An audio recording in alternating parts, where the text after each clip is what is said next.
नमस्कार, मैं प्रवीण और आप देख रहे हैं पब्लिक मीटर। दोस्तों, वीडियो में आपको दिखाएंगे कि पीएम मोदी काशी में जब खिलाड़ियों के सामने लंबी लंबी फेंक रहे थे तो अभिनेता जॉन अब्राहम ने पीएम मोदी को कैसे आईना दिखाया है, मोदी सरकार को कैसे आईना दिखाया है और जॉन अब्राहम ने आखिरकार क्यों कहा कि हमें शर्म आनी चाहिए। दोस्तों, पीएम मोदी ने बड़ी बड़ी बातें की काशी में। चूंकि सांसद है पीएम मोदी काशी के, तो वहां पर 72वें नेशनल वॉलीबॉल टूर्नामेंट का उद्घाटन हुआ है और पीएम मोदी ने वर्चुअल तरीके से खिलाड़ियों को संबोधित किया और वहां पर जो दावे किए और जो हकीकत है वो कितने परे है। खिलाड़ियों ने आखिरकार वीडियो जारी करके अंतर्राष्ट्रीय मदद की क्यों गुहार लगाई है और जॉन अब्राहम ने किस बात को लेकर आईना दिखाया है मोदी सरकार को, आगे आपको दिखाएंगे। पहले पीएम मोदी ने क्या फेंका वो आपको सुनाते हैं। साथियों, आजकल दुनिया में भारत की ग्रोथ की, हमारी इकोनॉमी की भूरी भूरी प्रशंसा हो रही है, लेकिन जब देश विकास करता है तो ये प्रगति सिर्फ आर्थिक मोर्चे तक सीमित नहीं रहती। ये आत्मविश्वास खेल के मैदान पर भी दिखता है। यही हम बीते कुछ सालों में हर स्पोर्ट्स में देख रहे हैं। साल 2014 के बाद से अलग अलग खेलों में भारत का प्रदर्शन लगातार बेहतर हुआ है। हमें बहुत गर्व होता है जब जैन जी को खेल के मैदान पर तिरंगा फहराते देखते हैं। साथियों, एक समय था जब खेलों को लेकर सरकार और समाज दोनों में ही उदासीनता का भाव था। इस वजह से खिलाड़ियों में भी अपने भविष्य को लेकर आशंकाएं रहती थी। बहुत कम युवा स्पोर्ट्स को करियर की तरह अपनाते थे, लेकिन बीते दोस्तों, आपने देखा कि पीएम मोदी ने यहां पर भी पूर्व सरकारों को कोसने का काम किया। कहा 2014 से पहले स्पोर्ट्स के हालात अच्छे नहीं थे। क्या इस बात में सच्चाई है? मोदी सरकार आने से पहले ही बहुत सारी राज्य सरकारों ने जो खिलाड़ी मेडल लेकर आते थे उन्हें करोड़ों रुपए देने की शुरुआत कर दी थी और वहीं से स्पोर्ट्स के लिए समाज में एक परिवर्तन आना शुरू हो गया था। लेकिन पीएम मोदी कहते हैं कि पहले की सरकारों में हालात बिल्कुल अलग थे, मानो स्पोर्ट्स का कायापलट मोदी सरकार में हुआ है। ऐसा क्या कर दिया मोदी सरकार ने स्पोर्ट्स में? आगे क्या कहते हैं जरा सुनिए। उसके बाद खिलाड़ियों का वीडियो आपको सुनाएंगे जो दुनिया से मदद की गुहार लगा रहे हैं और जॉन अब्राहम मोदी सरकार को आईना दिखा रहे हैं। पहले पीएम मोदी आगे क्या कहते हैं जरा सुनिए। स्पोर्ट्स को लेकर सरकार और समाज दोनों की ही सोच में बदलाव दिख रहा है। सरकार ने स्पोर्ट्स का बजट काफी ज्यादा बढ़ा दिया है। आज भारत का खेल मॉडल एथलीट सेंट्रिक हो गया है। टैलेंट की पहचान, साइंटिफिक ट्रेनिंग, उनके न्यूट्रिशन का ध्यान और पारदर्शी चयन, अब हर स्तर पर खिलाड़ियों के हितों को सर्वोपरि रखा जाता है। साथियों, आज देश रिफॉर्म एक्सप्रेस पर सवार है। देश का हर सेक्टर, हर डेवलपमेंट डेस्टिनेशन इस रिफॉर्म एक्सप्रेस से जुड़ रहा है और स्पोर्ट्स का डेस्टिनेशन भी इसमें से एक है। स्पोर्ट्स सेक्टर में भी सरकार ने बड़े रिफॉर्म्स किए हैं। नेशनल स्पोर्ट गवर्नेंस एक्ट और खेलो भारत नीति 2025, इस प्रकार के प्रावधानों से सही टैलेंट को अवसर मिलेगा। खेल संगठनों में ट्रांसपेरेंसी बढ़ेगी। देश के युवाओं को स्पोर्ट्स और एजुकेशन दोनों ही क्षेत्रों में एक साथ आगे बढ़ने का अवसर मिलेगा। साथियों, आज टॉप्स जैसे इनिशिएटिव से भारत में स्पोर्ट्स इकोसिस्टम ट्रांसफॉर्म हो रहा है। एक तरफ हम अच्छा इंफ्रास्ट्रक्चर और फंडिंग मैकेनिज्म तैयार कर रहे हैं और इसके साथ ही नौजवानों को शानदार एक्सपोजर देने के लिए भी काम कर रहे हैं। तो पीएम मोदी दावा करते हैं कि उनकी सरकार ने स्पोर्ट्स का एक इकोसिस्टम तैयार कर दिया है। खेल संगठनों में पारदर्शिता आ गई है। एक बात उन्होंने और कही कि फंडिंग का पूरा मैकेनिज्म बना दिया गया है।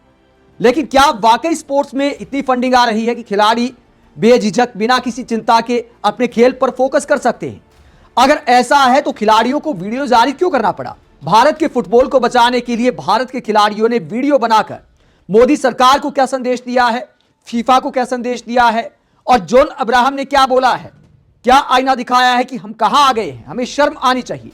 भारत के फुटबॉल खिलाड़ियों ने वीडियो क्यों जारी किया? क्योंकि लंबे समय बाद पहली बार इंडियन सुपर लीग, जो कि फुटबॉल का भारत का मुख्य टूर्नामेंट है, नेशनल लीग है, वो नहीं हो पा रही। क्यों नहीं हो पा रही? क्योंकि फंडिंग नहीं है, स्पॉन्सर नहीं है लीग के पास। एक तरफ हमारे देश में बड़े बड़े उद्योगपति, राज्य सरकारें फिदा हो गई थी लियोनेल मैसी पर। लियोनेल मैसी भारत आए तो अनुमान यह है कि 120-130 करोड़ रुपए खर्च हुए, जिसमें कंपनियों ने भी खूब स्पॉन्सर करने का काम किया, राज्य सरकारें भी मेहरबान हुई। लेकिन भारत की नेशनल लीग कराने के लिए 30-35 करोड़ की जरूरत थी, लेकिन एक भी स्पॉन्सर सामने नहीं आया और भारत के खिलाड़ियों ने मदद की गुहार कैसे लगाई, वीडियो शेयर किया है जॉन अब्राहम ने। एक तरफ पीएम मोदी फंडिंग के मैकेनिज्म की बात करते हैं, दूसरी तरफ भारत के खिलाड़ी वीडियो शेयर करते हैं, वीडियो जारी करते हैं। अभिनेता जॉन अब्राहम जो खुद एक टीम के मालिक हैं, ओनर हैं, वो कहते हैं शेम ऑन अस, हमें शर्म आनी चाहिए, हम कहां पर आ गए हैं। और ये वीडियो जो जारी किया है फुटबॉल खिलाड़ियों ने, इसमें क्या कहते हैं जरा सुनिए। It's January and we should be on your screens as a part of a competitive football game in the Indian Super League. Instead, here we are, driven by fear and desperation, to say aloud something which we all know. But more importantly, we are here to make it clear. Indian football governance is no longer able to fulfill its responsibilities. We are now staring at a permanent paralysis. This is the last-ditch effort to save what we can.